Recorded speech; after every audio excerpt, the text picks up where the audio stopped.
This is WFYI News Now. It's November 12th, and I'm Abriana Herron. On today's show, Columbus Riverbank gets revitalization and repair.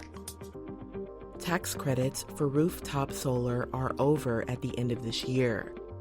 And one of the architects of the current district maps says he favors mid-cycle redistricting.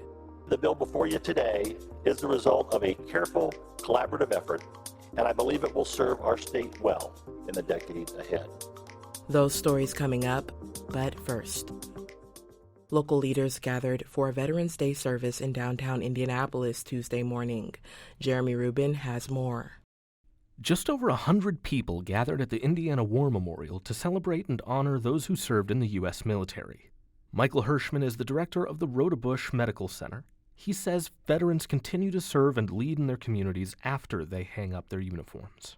Don't let thank you for your service just kind of be a passive thing. It needs to be a permanent thing. I know there's lots going on in town today for our veterans. That should be every day for our veterans. The event was hosted by retired U.S. Army Master Sergeant Brad Staggs. I'm Jeremy Rubin. Workers are now preparing the Columbus Riverbank for revitalization and repair. The East Fork of the White River runs alongside the western edge of downtown. Columbus Mayor Mary Furden says trees had to be removed for erosion control. We've spent many years talking about how difficult it was to get permitting. I applaud the governor's office for helping us kind of get through that a second time as we made some modifications to the riverfront to make it cheaper and quicker. The $12 million project focuses on safety. Work includes removing a low-head dam, stabilizing the bank, and connecting the riverfront trail. Furden says some river amenities were dropped because of cost.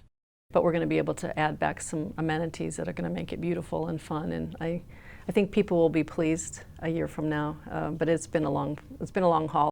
She says the trees will be replaced with a non-invasive species to support the riverfront. Indiana residents only have until the end of this year to save money on rooftop solar. President Donald Trump's One Big Beautiful Bill ends the 30% tax credit for residential solar installations and equipment in 2026. Rebecca Thiel reports solar installers say they're seeing a boost in sales as people rush to take advantage of the credit. Brad Morton founded Morton Solar and Electric in Evansville. He says they've been busier than ever, both for residential and commercial solar installs. Our local utility company had a large rate increase almost simultaneously with the passing of the Big Beautiful Bill. We believe that's compounded the demand. The average CenterPoint Energy customer's bill is expected to go up by about $26 a month next March. Morton says he expects solar sales to go down slightly next year, but he believes there will still be a high demand for home solar installations. Solar panels have to be fully installed and operating by the end of December to get the tax credit. I'm Rebecca Thiel. The commercial solar tax credit is also expiring, but projects don't have to be completed until the end of 2027. And for our final story today, Indiana state Republican leaders have so far said there is not enough support to redraw the state's congressional districts to favor their party. Now, one of the architects of the current maps says he favors mid-cycle redistricting. Dylan Pierce McCoy has more. Republican State Senator Eric Cook told the Indiana Capitol Chronicle he decided to support mid-cycle redistricting after, quote, careful consideration, researching the law, and listening to my constituents. Cook sponsored the legislation that created the current congressional districts. Back in 2021, Cook bragged about them. The bill before you today is the result of a careful, collaborative effort, and I believe it will serve our state well in the decade ahead.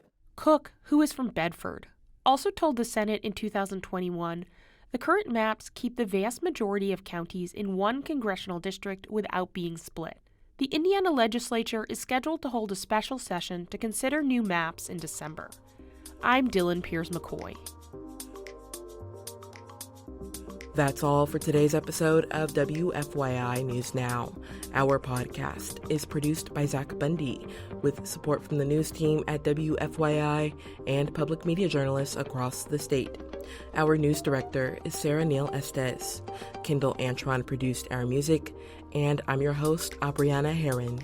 If you like today's episode, remember to subscribe and share, and follow WFYI on Instagram, TikTok, Facebook, and YouTube to check in on our newsroom throughout the day.